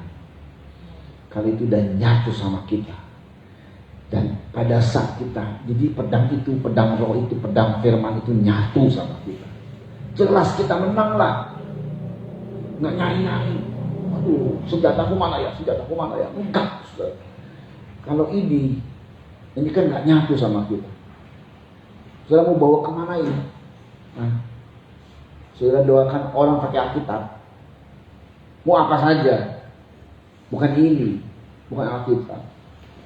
Firman yang nyatu dalam diri kita. Itu yang berfaedah. Itu yang berguna. Firman yang kita praktekkan. Itu yang berguna. Banyak orang Kristen salah kaprah. Mau pegang ini Alkitab. Doakan apa segala macam. Iblis diusir pakai Alkitab. Nggak. Tuhan nggak ada di benda-benda mati. Saudara. Tuhan ada di dalam diri kita. Tuhan ada di dalam diri kita. Saat kita terima firman, saat kita makan tubuh dan darah Kristus, Tuhan ada dalam dirimu. Dan saat kita sampaikan menyerang dengan pedang roh, itulah firman. Waktu kita berkata-kata firman, terjadi, iblis kalah, kita menang. Tuhan tentukan kita sebagai pemenang. Makanya jaga mulut itu, dimulai dari hati. Firman berkata, jangan kita mau dirusak hati ini. Bolehlah. Pikiran kita kadang-kadang masih ngelantur, tapi hati jangan ngelantur. Hati kita ini tetap memiliki damai sejahtera. Tidak bermusuh dengan siapapun, tidak membenci siapapun, damai, mengampuni semua orang dengan segenap hati, damai sejahtera. Ini terpancar dari hidup kita. Yang kita jaga terus hati ini, damai sejahtera. Nanti apa yang kita keluarkan dari mulut ini adalah firman dan terjadi. Haleluya. Mari, hari-hari ini generasi, memang si generasi muda sedang diserang. Saya berdoa untuk generasi muda, anak-anak, ya, mulai dari anak-anak dalam kandungan yang dikandung sama orang-orang Kristen, selalu berkata begini, anakku adalah keturunan ilahi. Benih yang ada dalam diriku adalah keturunan ilahi. Harus dideklarasikan, saudara. Harus dideklarasikan oleh orang tuanya. Anak-anak kita adalah keturunan ilahi. Ya, memang iblis ngincar. Kayak Wahyu pasal 12, anak laki-laki itu lahir diincar sama iblis. Tapi saya percaya Tuhan, generasi ini Kau selamatkan Tuhan. Tolong Tuhan. Ini generasi yang mau dipakai oleh Tuhan di hari-hari akhir. Mari kita datang sama Tuhan. Waktunya sudah sangat dekat, saudara. Biarlah kita memahami tanda-tanda. Ya, mari pemain musik. Kita akan siapkan perjamuan suci. Kita makan tubuh dan darah Kristus. Makan dan minum tubuh dan darah Kristus. Luar biasa, luar biasa. Haleluya. Haleluya, haleluya. Seluruh yang diangkat oleh anak-anakmu, perjamuan suci dalam nama Yesus Kristus menjadi tubuh dan darahmu Tuhan. Dengan mata iman kami melihat, dan dengan perasaan rohani kami merasa tubuh dan darah Kristus. Kami makan tubuh dan darah Kristus, makan dan minum tubuh dan darah Kristus. Kami terima di dalam nama Tuhan Yesus Kristus perjamuan suci. Haleluya. Bersekutu dengan tubuh dan darah Kristus. Mari berdoa.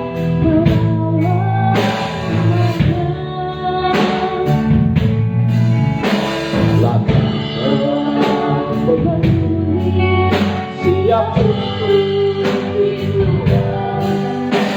banyak jiwa menanti uluran tangan kita.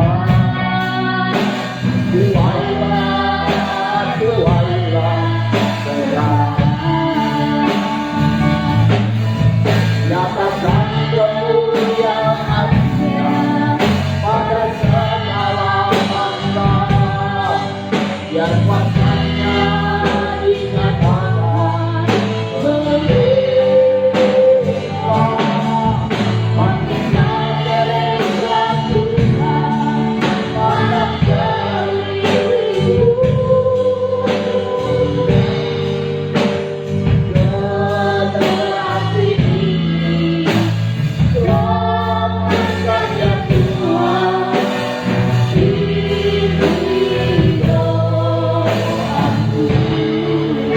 Tanda-tanda telah nyata.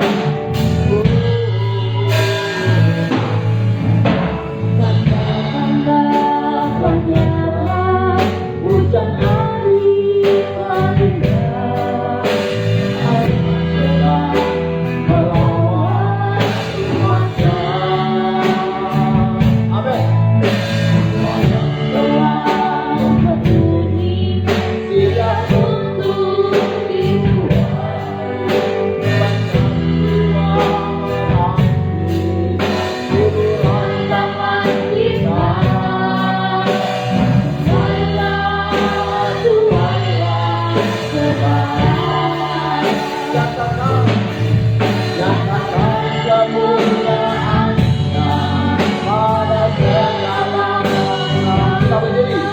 Biar kuasanya dinyatakan melimpah. Bangkitlah gereja Tuhan pada seribu.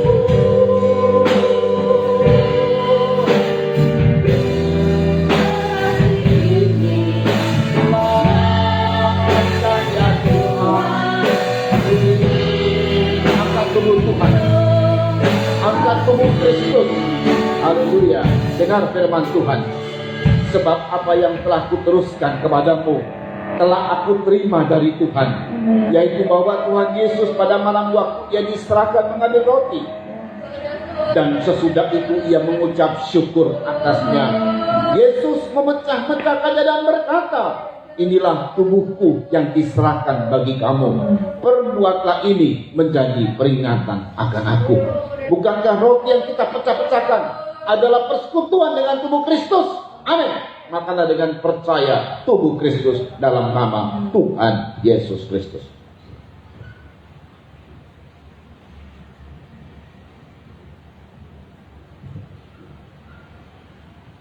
Angkat tuan minuman yang berisi darah Kristus.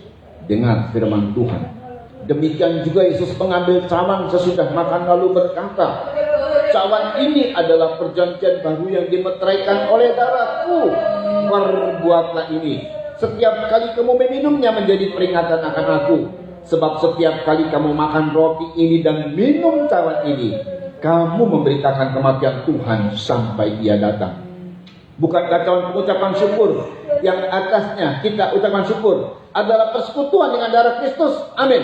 Minumlah dengan percaya darah Kristus dalam nama Tuhan Yesus Kristus. Mari kita datang sama Tuhan. Haleluya. O kami mekoli dasyakai. Nakoro dasyat naklilah nayo adamaka tudra. Elahkan abimari dostakileno. Haleluya, haleluya, haleluya. Yang sedang sakit, mari gunakan senjata penyerang, yaitu firman Tuhan dalam nama Yesus Kristus. Takluk semua virus corona dalam tubuhku, keluar dalam tubuhku dalam nama Yesus, sembuh. Hal-hal yang rusak dalam tubuhku dalam nama Yesus Kristus sempurna kembali dalam nama Yesus. Ya, katakan dalam nama Yesus bisnis diberkati, dalam nama Yesus keluargaku diselamatkan, dalam nama Yesus Kristus masalah diselesaikan. Haleluya, haleluya, haleluya, haleluya. Terima kasih Bapa yang baik. Berkati keluarga di sini yang telah menjalankan tempat ibadah, berkati keluarga yang dengan pastori, semua jemaat Tuhan diberkati di Pegadaian dan di setiap rumah-rumah, di setiap mereka yang hadir di live streaming ini diberkati dalam nama Yesus Kristus. Kuasa Tuhan bekerja atas anak-anakmu semua. Tuhan, terima kasih buat segala sesuatu yang kau kerjakan. Tuhan, biarlah kami kuat terus di dalam Tuhan. Tolong mereka yang kena virus corona Tuhan. Dalam nama Yesus Kristus mereka sembuh. Haleluya. Karena mereka adalah anak-anak Allah yang berhak menerima kesembuhan. Itu hak mereka. Dalam nama Yesus, iblis tidak bisa menipu. Iblis tidak bisa mendakwa. Dalam nama Yesus, menang anak-anak Tuhan. Tidak tertuduh, tidak terdakwa. Ngalami kemenangan dalam nama Yesus Kristus.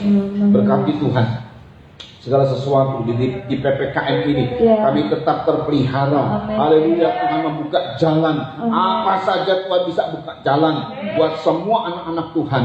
Terima kasih Tuhan. Tuhan beserta terus di mana mereka berada. Pemerintah kami Tuhan, haleluya, Pak Jokowi dan Pak Maruf, amin, berkati lindungi Tuhan mereka semua.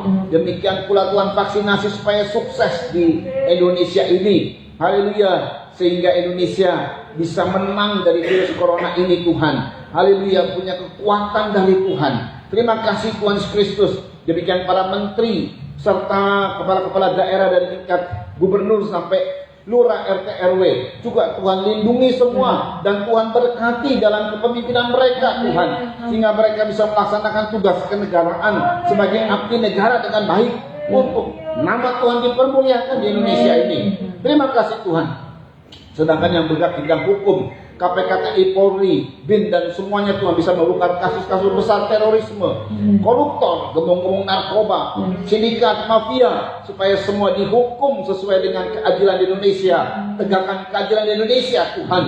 Kalau luput dari hukum dunia oleh karena suap dan sogok, kami mohon biarlah hukum sorga juga bertindak campur tangan, karena kerajaan-Mu sudah ada di Indonesia ini. Teruslah Tuhan, haleluya, atas Indonesia. Dan kami percaya Engkau sayang pada Indonesia. Nama Tuhan dipermuliakan. Terima kasih Bapa yang baik. Dan kalau sebentar kami akan menyelesaikan ibadah ini di rumah kami masing-masing, Tuhan tetap pelihara dan jaga kami. Nama Tuhan dipermuliakan. Angkat dua tangan dan terima berkat dari Tuhan. Saudara-saudaraku yang dikasih oleh Tuhan, terimalah anugerah cinta kasih sayang dari Bapa yang sungguh sangat mengasihimu. Kasih karunia lewat kuasa pendamaian korban Kristus serta pimpinan kekuatan kuasa Roh Kudus menjadi milikku saudara-saudara dari sekarang ini sampai Tuhan Yesus datang kali yang kedua, bahkan sampai selama-lamanya. Dalam nama Tuhan Yesus Kristus, mempelai pria sorga dan imam besar yang kami puja-puji selalu, kami alaskan doa ini.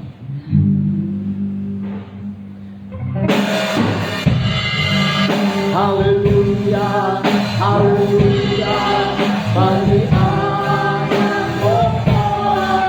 Haleluya, haleluya, darahnya terbuka, setiap kita suku bangsa dan pemalur dan pulau, berikan glory, berikan hormat, pujian bagi anak domba.